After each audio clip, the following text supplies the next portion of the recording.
you? Good, how are you? I think until you asked me to present on caregivers a couple years ago, I didn't call myself a caregiver either. Interesting, interesting. Why do you think that is? I think as your roles as moms, dads, siblings, spouses, partners, I think you just, a lot of people think that part of your role in that is a caregiver. So you don't identify it as a separate piece. Yeah, okay, interesting, really Yeah. interesting. And thanks for that perspective. I appreciate that. And thanks for joining us today because, as I just, with our superhero theme, I consider you a superhero in our lives and the brain tumor world. And as a caregiver, we've known each other for many, many years now. I've been with the foundation for 14, and we've been connected for many of those years. And I'm really in awe of your strength as a mother, as a career woman, as a lead volunteer for Brain Tumor Foundation of Canada, and of course as a caregiver to Mckenna, who we're gonna chat about in a few minutes. But before we get into sharing your experiences, Karen, I want to share some stats with our audience. So you've been involved with us as a volunteer. Well, you've been involved with Brain Tumor Foundation of Canada since 2010, correct? That's right. You've been involved with us as a volunteer for many, many years through the Brainwave program as well as our Brain Tumor Walks. And I was able to pull some statistics. I know that you've been with the Brain Tumor Walk for longer than since 2014, but since 2014 specifically, you've had some pretty fun team names. You often put a team together. So because Karen is a captain of her team, she's also going to get a pop-up box this year. And you've had some pretty fun team names, including Minion Rivet Fairies, Jedi Rivet Fairies, Wizards and Witches Against Brain Tumors, and this last year and this year, Agents of Shield, right? That's right. I can't take credit. The kids were given creative license on the names. Love it. Love it. So creative. And this is the fun stuff that you guys do online as well and on social media is super fun. Just the way you're trying to raise money. And so collectively, just since 2014, do you know how much money your teams have raised off the top of your head? If you count the first 4 years too that you might not have, we're over $250,000. Exactly. Exactly. I was going to say since 2014 alone, it's over $165,000. So show Karen some love in the chat with some of your favorite emojis and some love to her and her team. So thank you, Karen. It's just amazing what you and your family and your friends and loved ones and community do every year in Windsor, Ontario. So thank you for that. And I think we talked a little bit about what we wanted to talk about today and getting your perspective as a caregiver for our audience and for our community. And so why don't we get started on maybe taking us through the timing leading up to Mckenna's diagnosis, how old she was, some of the symptoms, some of that experience kind of leading up to her diagnosis. Yeah, I'm always aware when I do some of these talks and share the stories that everyone on the line usually has their own story and perspective. But I do know that it helps us all to kind of hear a bit of the background of where we're coming from. So, my husband, Brett, and I have two kids, Mckenna and Blake, and Mckenna is now 16 and Blake is 14. And when Mckenna was 4.5, so in 2010, she was diagnosed with a pilocytic astrocytoma. And when I think back in hindsight, we now know there were some symptoms that we noticed, but at the time we didn't realize what they were. Um, for example, she was a pretty even keeled kid. Even when people said, terrible twos, she really didn't have any. And she started to have some mood swings. And then she also would do things like when she went to go put her head back in the bath, she couldn't put her head back. And we just thought it was stubbornness at the time. So there was a few things in hindsight, but then about 3 weeks before her diagnosis is when she started to get flu-like symptoms that were really cycling between throwing up in the morning, a lot of neck pain, and then being a bit lethargic. So that led us to an emergency room after about 3 weeks of that. And there was an MRI. And then at 5:30, the day of the MRI, we got a phone call from Windsor Regional Hospital. We're in Windsor, Ontario, that called to say that there was a mass in her brain. So, for people who don't know, in Windsor, Ontario, we have a wonderful hospital system here, but our children's hospital is London. So, within a couple of hours about hearing the diagnosis, we got her to Windsor Regional Hospital. They put her in an ambulance, and within a few hours, she was at London. And 36 hours after that, she had brain surgery. And then a few days later, she had a second surgery because they didn't think that the whole tumor had been removed. And when we look at this one, we know that we were definitely in crisis mode. There was no planning. We were in London and we were very unprepared for a long stay away. We did stay in the hospital most of the winter, and her brother Blake was able to join us after she was out of critical care. So that was a couple weeks, 2 to 3 weeks in. He got to join us. So he and my husband stayed at Ronald McDonald House, and McKenna and I stayed at the hospital together. Um, and I think for people, most people listening, they know that people in the brain tumor community who have been diagnosed with a brain tumor, usually they have complex medical systems or situations. So in 2014, McKenna was diagnosed with scoliosis. So you can see in the picture there, the 2017 picture was just before her surgery. So in 2017, she had spinal fusion surgery. And this was a different experience for us because it was planned. So, we had a date.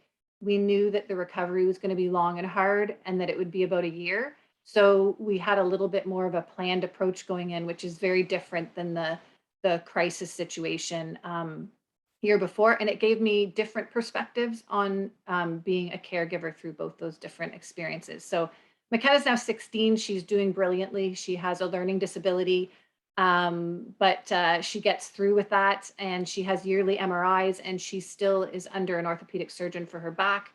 There may be surgeries in the future, but we don't know. So I know, I didn't see that many caregivers on, but I did see some friends, and I'm sure most people can relate to being a caregiver at some point in their life, regardless of what brought them here. But um, you juggle. I was saying about the identities. You juggle doctor and caregiver and mom, and it's not just the physical caring, but it's also the mental support of yourself and of the person you're caregiving for. And most of us that are thrown in have no training.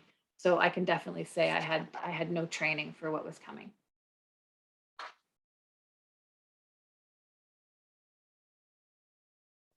There I'm we go. glad that was you, not me, Janae. No, it was me. It was me. I'm having some technical issues today, so apologies, everybody. And just apologize to everybody as well that the closed captioning. I'm sorry, I don't know why it's not working.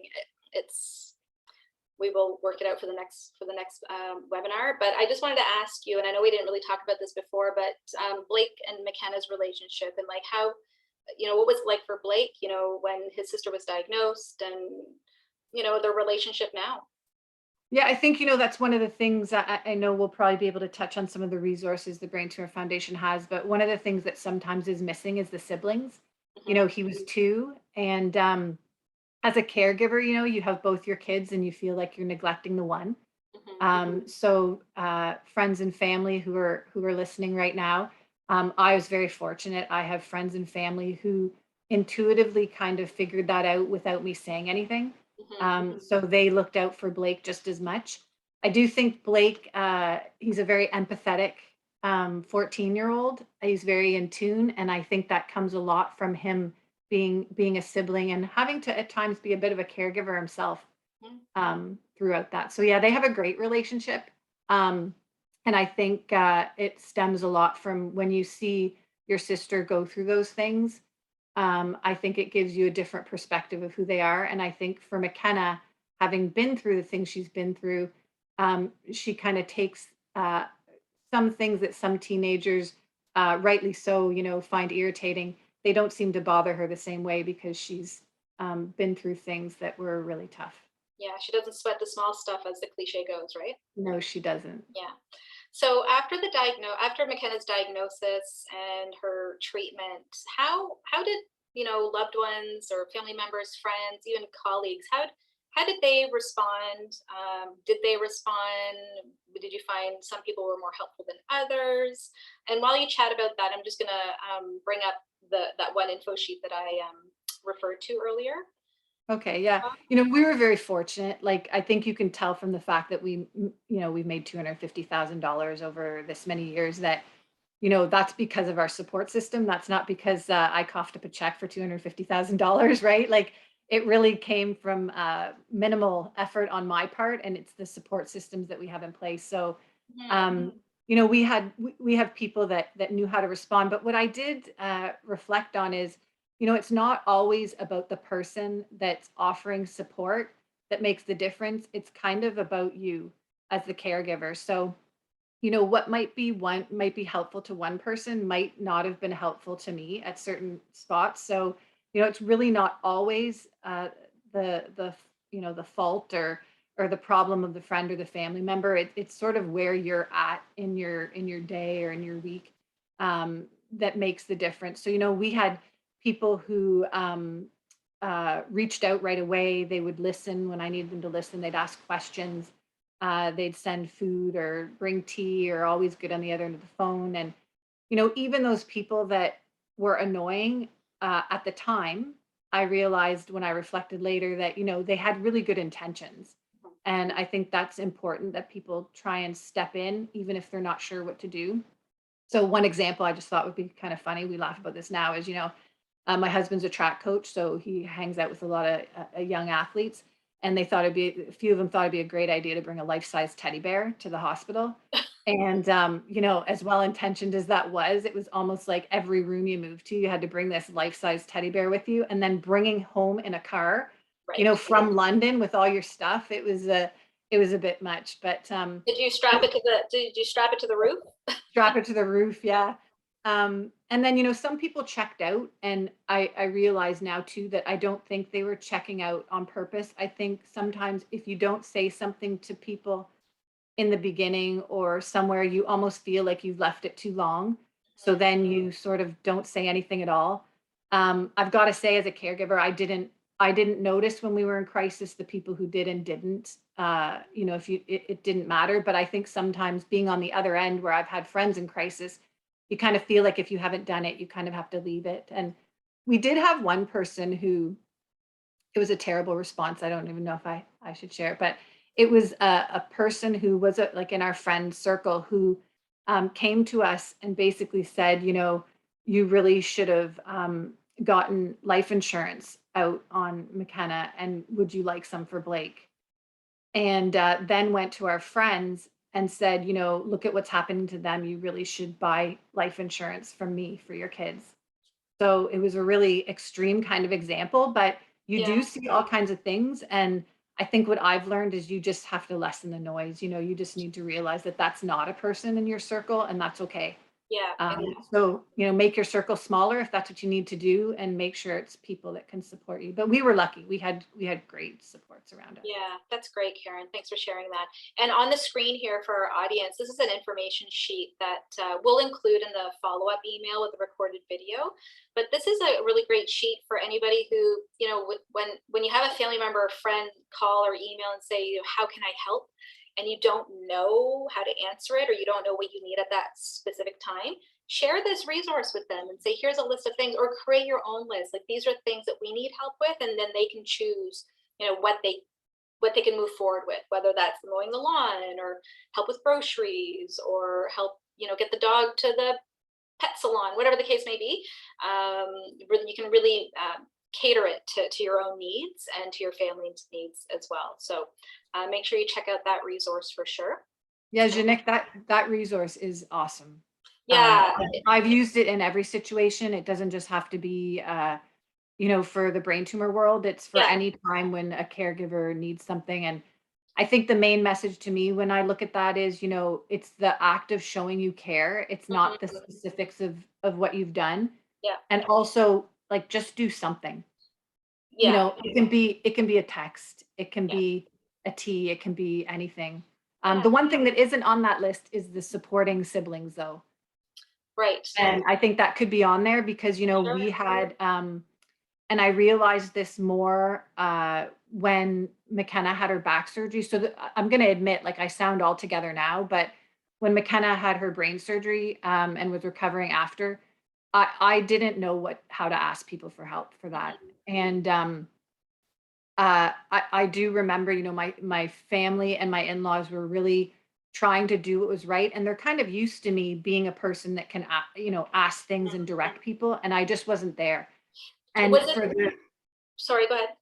for the back surgery, because it was planned, I was able to say to my in-laws and my family that, I need you to take Blake. McKenna and I are good. We're going to go to the hospital. We're going to seclude ourselves. We're going to do what we need to do. And I'll let you know. But if you could take Blake and make him not feel guilty about having his sister be in there and show him a good time and give him some love. And that's what they did. And they always step up when I ask. Like Yeah, people are willing to do it when you ask. But I didn't know the first time around how to ask. sure. And I think it is something that if you can plan, it's a great thing to be able to do. Yeah. Do you think it was because you felt like you guys were a burden to other people, or you just didn't know how to ask? No, I think, if I'd been able to plan more, I would have thought about it, Googled a few, lists of how to ask people for things. Sure. But I think we were in crisis, and I didn't even know how to help myself, let alone ask people what to do. Fair And I enough. know people, not everyone has a support network like I do. I was very lucky. Mhm. But yeah, it's very hard when you're in that to even know. Yeah.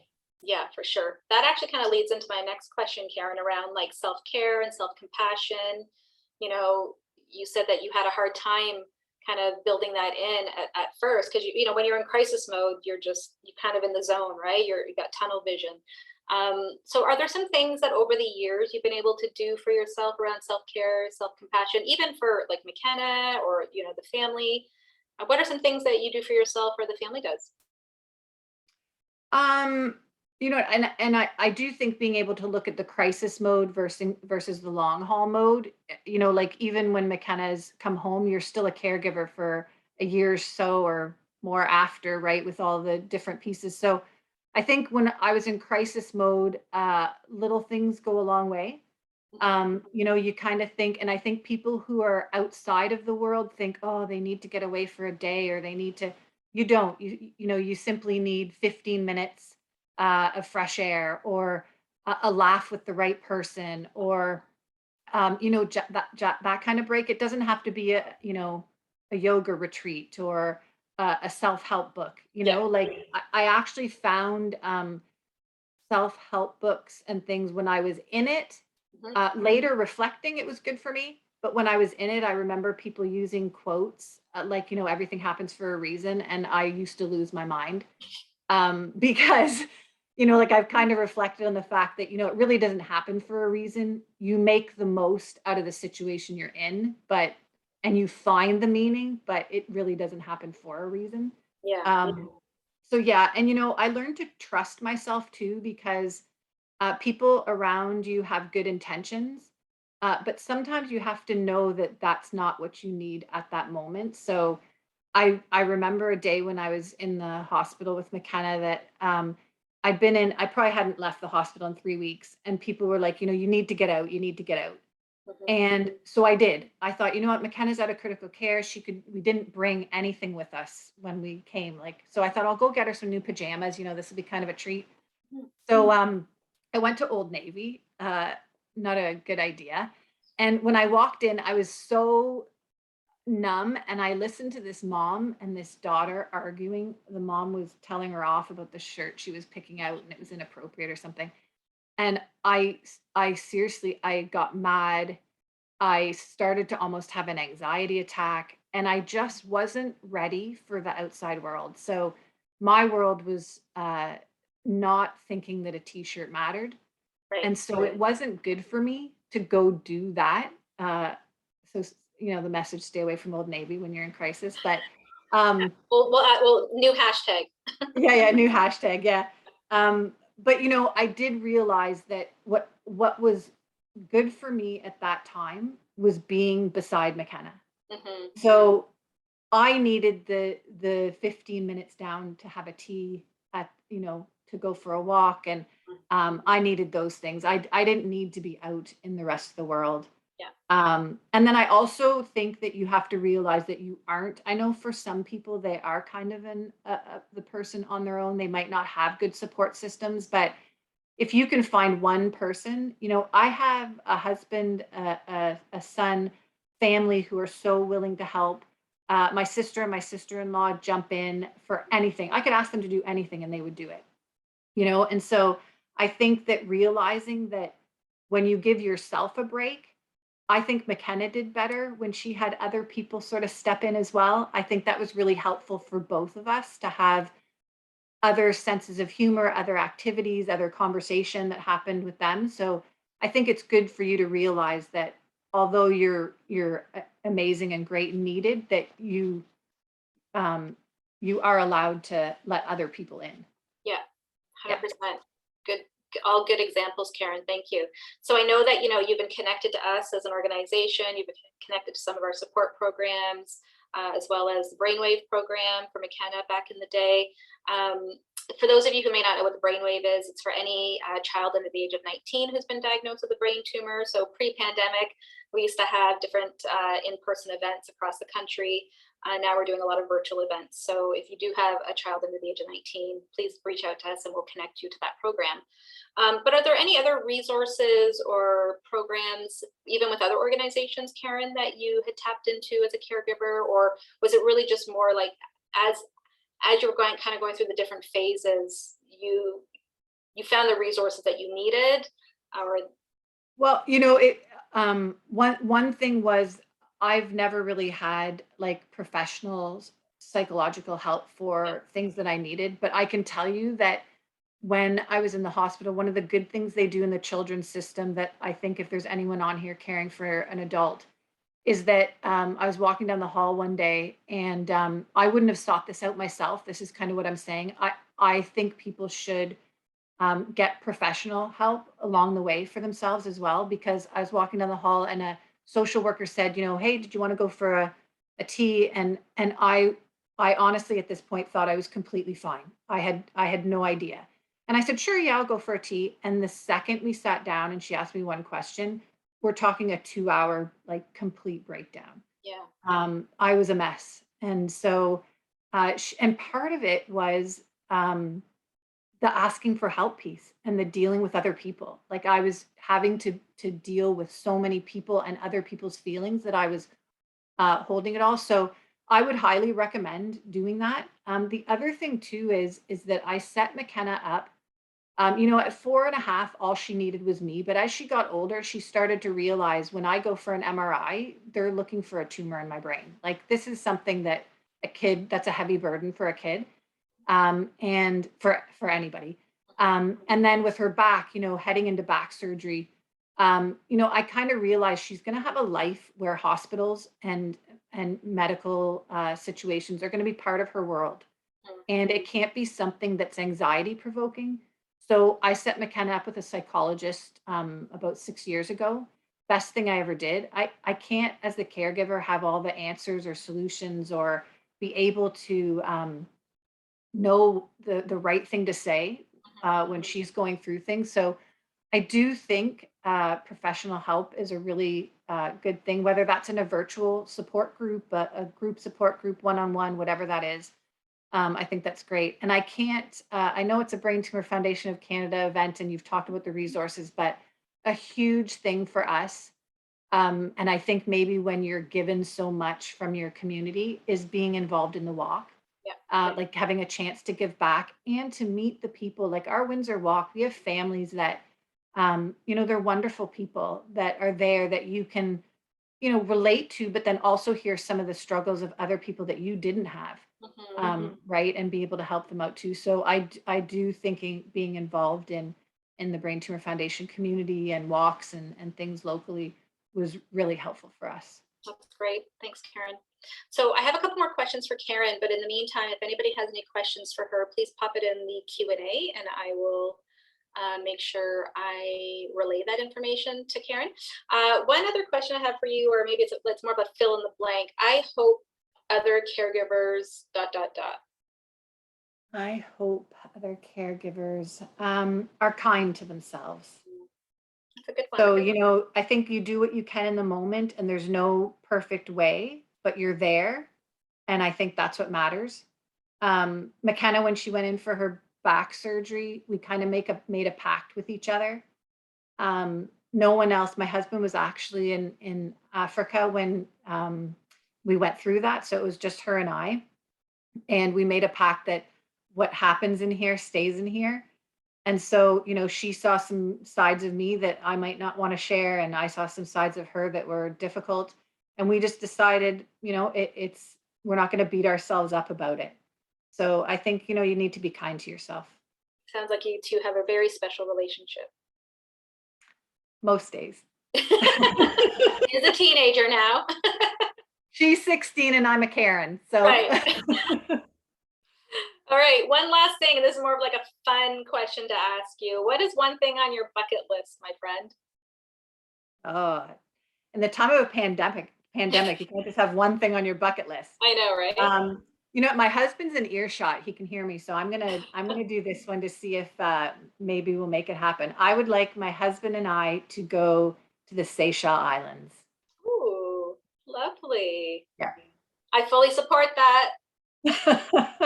Next stop. That's my next webinar is going to be from the Seychelles Islands. Yeah, exactly, exactly. We have one question that popped up here, Karen. What kind of learning disability does Mckenna have? Oh, so I don't know if there's a name for it, but she has she spells at a grade 1 level.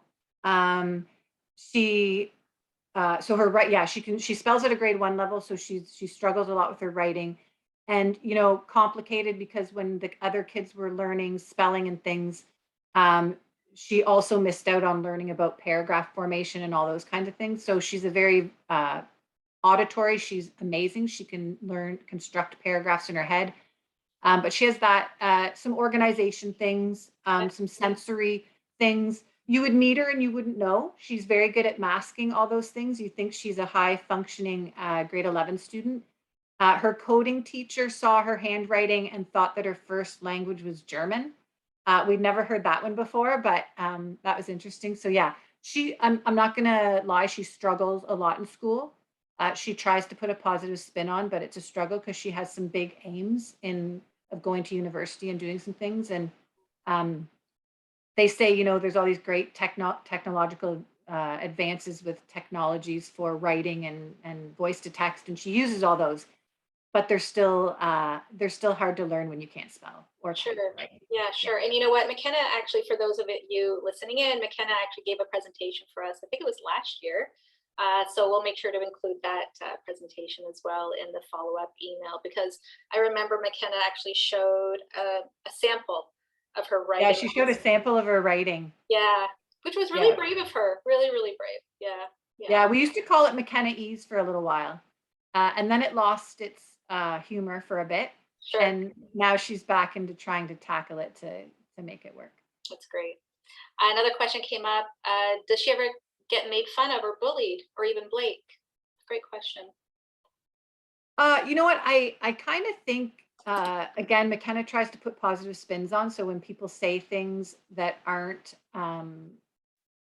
really nice, I remember a kid once, you know, who knew did make like she went to go write something and said, you know, looks like somebody needs to go back to spelling class or something. But to be honest, you know, she's been very fortunate. I think part of it was the school she was at in grade school. That JK class everyone knew. And so it wasn't actually the fact of being bullied that bothered McKenna. It was being known as the brain tumor kid. Mhm. Um, and so when she chose her high school, she chose a high school where not one other person she knew went to. And it was a bit of a fresh start for her. And not because people treated her badly, just because she wanted a different identity.